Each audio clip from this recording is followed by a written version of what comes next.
And I watched the whole thing. He got the Clips channel. And he said that and I guess he's friends with Kyle Rittenhouse. He knows Kyle Rittenhouse, and he says that Kyle Rittenhouse didn't kill any black people. And I saw another guy, black Republican guy, say that BLM is misguided by protesting Kyle Rittenhouse because Kyle Rittenhouse didn't kill any black people. But that BLM should be protesting all the black people that are killed in Memphis. Memphis is a dangerous city. Memphis is a dangerous city. And a lot of people down there working on getting things to be better in Memphis. Here's the thing, though. A lot of people look at this as, number one, it's by the grace of God that Kyle Rittenhouse didn't kill any black people. Number one. Right. Number two, he killed allies. Yeah. And people that believe in allyship think that the life of an ally, the life of somebody who puts it on the line for you, who's out there marching in lockstep, an accomplice that's trying to make the world better for you, is worth remembering, protecting, and going to battle for as much as anything else. Somebody that took your side in a struggle for your life. Like a fellow compadre, a comrade. Those lives that Kyle Rittenhouse took. You didn't have to take them.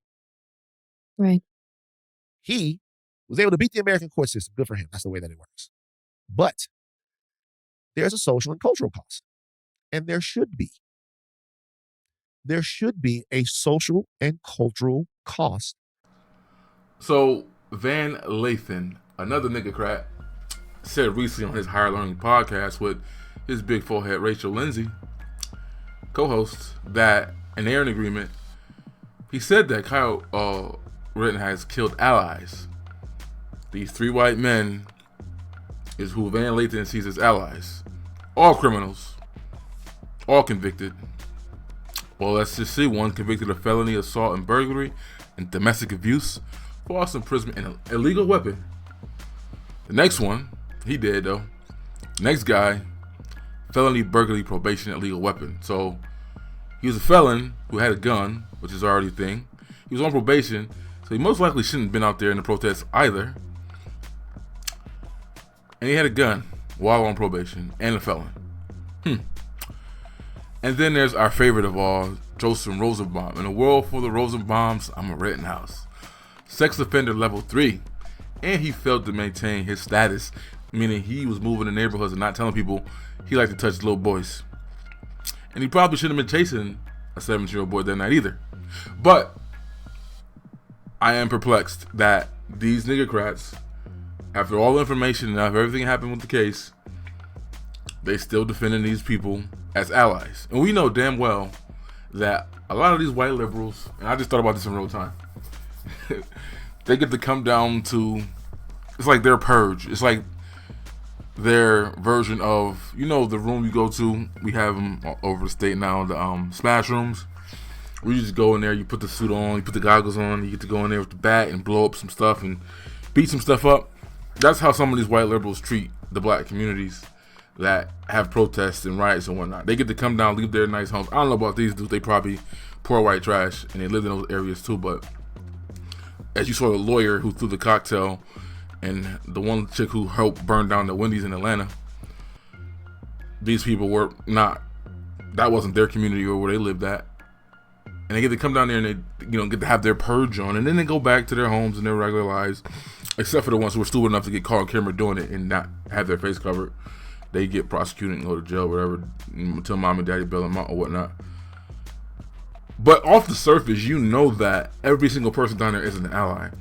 Some of them are people on the right. Some of them are provocateurs. Some of them are the FBI and agents that are putting the rocks and the boulders in front of the buildings so that they can do all these things. So it's not everybody down there who was on that side was an ally. You think that if there was a purge right now, all the criminals wouldn't come out and have fun and take that to their advantage and utilize that situation? I'm just saying, I would not just assume that that's what they were there for. I didn't see if they had some, evidence of these activism of these three white criminals, all felons, if I'm not mistaken. Assault and battery is not a felony, but the other two are felons. I would think that you would do your due diligence to have proof to say, okay, these guys have a history of doing this and helping and fighting for black folks and George Floyd and all this other stuff and whatever happened. But they don't have that. But still in 2024, several years after the situation, after the fact, is black folks still defending these motherfuckers? And they I'm saying we call out the coons on the right, but we never call out the coons on the left. And that's some coon ass shit to say that he was an ally. Now, I don't agree with Kyle Rittenhouse fucking with TPSU and Charlie Kirk. I think Charlie Kirk is trash. I'll do videos about that in the future. I do understand that he has exhausted everything. He got a bunch of legal bills, a bunch of people who came out acting they support him on the right. They got what they could and they bounced the same way we got those ambulance chasers and lawyers on the left who's at every single shooting of a black person and whatnot and gets a cut of those checks. The right has the same thing, and that seems to have happened to Kyle Rittenhouse, and he's in a situation where he's screwed. Colleges won't want him to come in there. Neighborhoods don't want him to live there. As Van said, for the rest of his life, he should have the social credit score, and he should be harassed like he was at this situation. But again, him messing with TV, I think that's his last bastion of hope.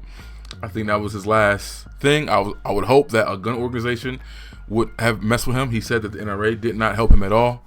He said another organization did help him to a point, but they stopped. Hopefully some more of a grassroots place would have helped him and looked out for him. But I think he's in a bad spot. So I looked at him joining with them as desperation. And he should leave that organization because Charlie Kirk is a dickhead and causing more problems for those people on the right. But I'm just still flabbergasted, perplexed, the words I don't even use, at the fact that this nigga Van said that these three men were his allies and they're fighting for our freedoms and our rights and our social injustices. And because Kyle Rittenhouse running for his life, right, like he fled the situation. He didn't attack them first. They came after him. Ironically, the black dude that came at him got curb stomped or kicked in the face and rolled. You see the video. That was the one black guy that could have got shot. He didn't shoot him, but he shot the three white dudes. But I just don't know what to think about most black people and the way they think when it comes to these issues and whatnot. Because I'm not rocking with y'all niggas.